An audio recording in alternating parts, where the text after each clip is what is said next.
Top 10 leading men of Bella Padilla. 10. Nagbida sina Bella at ang South Korean actor si Kim Gun-woo sa pelikulang Ultimate Oppa.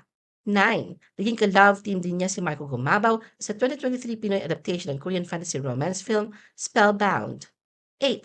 Nagkaroon ng cameo bilang ex-boyfriend ni Bella sa Kamsawi si Dennis Stilio na naging makabuluhan sa kabuuang plot ng pelikula.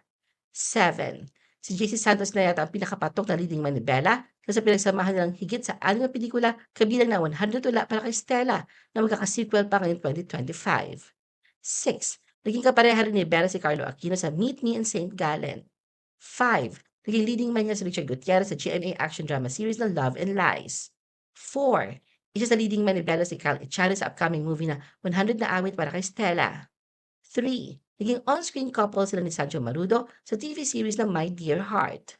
2. Leading man ni Bella sa Luck at First Sight si Jericho Rosales, isang romantic film kung saan hinangaan ang kanilang natural na rapport. 1. Nanguna sa pelikulang Camp Sawi bilang love interest ni Bella si Sam Milby.